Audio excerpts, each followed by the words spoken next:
नमस्कार मित्रों।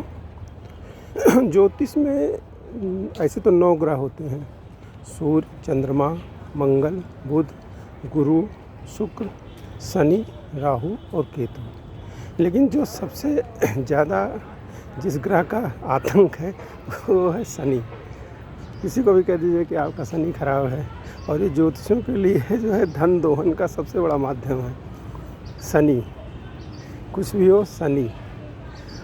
और शनि की भूमिका जो है किसी भी आदमी की ज़िंदगी में बहुत ज़्यादा होती है। और चूँकि ये कलयुग चल रहा है, और कलयुग में कर्म की भूमिका बहुत है।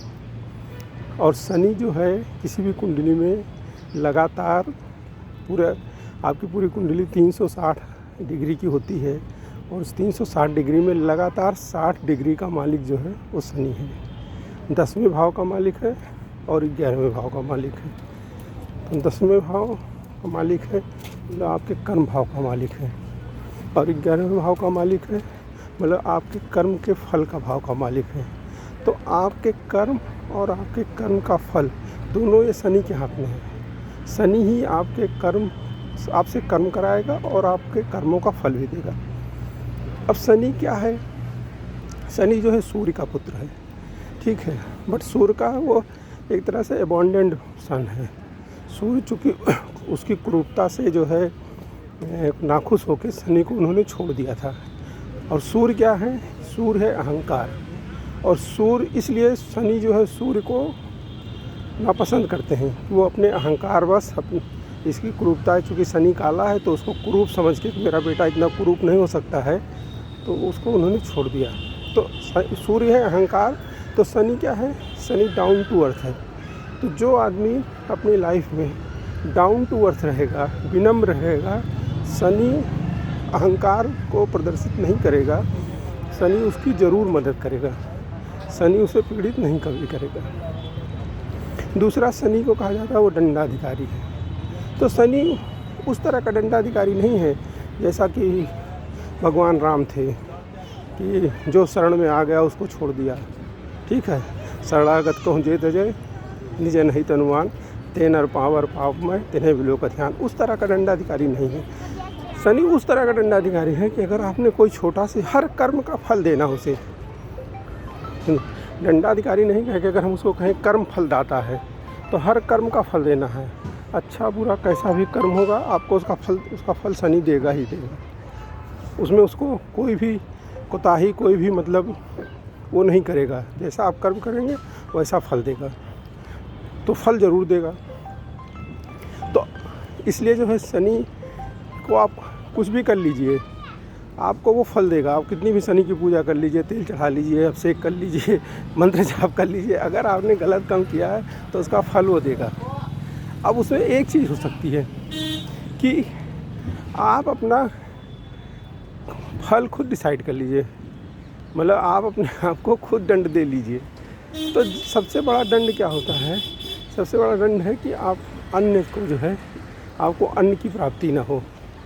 तो इसलिए क्योंकि हम लोग तो कलयुग में कर्म कर रहे हैं, तो कर्म करेंगे तो जो है उसमें आप जानते हैं कुछ ना कुछ गलतियां होती रहती है। जैसे आपने कुछ भी गलत कर दिया, कुछ छोटी सी गलती भी कर दी, तो उसका आपको फल ज़रूर मिलेगा, ठीक है। तो आप वो फल खुद मतलब आप थोड़ा सा कर्म का दंड खुद ही ले लीजिए। और शनिवार को अगर आप व्रत करते हैं, पहले तो मैं तो कहता हूँ जितने भी लोग कर्म कर रहे हैं, नौकरी कर रहे हैं, व्यापार कर रहे हैं, कोई भी कर्म कर रहे हैं, उनको शनिवार का व्रत ज़रूर करना चाहिए। उससे क्या होगा कि जो भी आपने कर्म में अगर कोई त्रुटि की है, कोई आपने गलत किया है, ठीक है, कोई अन्याय किया है, तो उसका फल वो शनि थोड़ा सा, आपने चूँकि अपने आप को अन्य से वंचित कर दिया है, तो वो आपका थोड़ा सा उसमें जो है आपको दंड में शामिल कर लिया जाएगा कि भाई इसको दंड मिल गया, अन्य से वंचित रहा ये, ठीक है। तो कोई भी आदमी हो, कलयुग में शनिवार का व्रत सबको करना चाहिए। और जो लोग मतलब पूरे दिन व्रत नहीं कर सकते हैं, वो कम से कम शनिवार की शाम को 4 बजे से लेकर व्रत करें। चूँकि शनि का टाइम जो है वो सूर्योदय, सूर्य अस्त के बाद शुरू होता है। तो सूर्य अस्त जो है वो करीब 4 बजे से शुरू हो जाता है। तो 4 बजे के बाद अगर कोई भी आदमी जो भी नौकरी पेशा है, व्यापार में है, ठीक है, उसको जो है अपने कर्मों की त्रुटियों से के फल की प्राप्ति से बचने के लिए जो है अपने आप को दंड देना चाहिए और शनिवार की शाम को व्रत करना चाहिए। शनि क्या है कि बहुत बड़ा प्लेनेट है और बहुत मतलब जो है धीरे धीरे चलता है, तो उसका जो भी लाभ होगा, जो भी जो है एक मिनट, वो जो है आपको थोड़ा मतलब देर से ही मिलेगा। कभी भी ऐसा नहीं होगा कि आपको उसका फल जो है एक साथ और बहुत जल्दी मिल जाए। हमेशा जो है आपको शनि का फल जो है देर से ही मिलेगा। इसलिए चूँकि वो डाउन टू अर्थ है तो आपको थोड़ा संतोष रखना है, वो विनम्र है। तो और दूसरी चीज़, कभी भी अपने अहंकार को आपको नहीं दिखाना है कि आप बहुत मतलब अपना अहंकार, अगर आप हर जगह शो करते रहेंगे, ईगोइस्ट आदमी रहेंगे, तो आपको ज़रूर वो आपके कर्मों का दंड देगा और आपको बहुत सारी चीज़ों से वंचित कर देगा। तो शनि से डरिए नहीं, शनिवार का व्रत करिए, विनम्र बने रहिए और न्याय करिए अपने साथ भी और लोगों के साथ भी। मतलब न्याय के पथ से मत विचलित होइए। अगर आप न्याय के पथ से विचलित हो गए हैं तो समझ लीजिए कि आपने अपने आप को दंड का अधिकारी बना लिया है।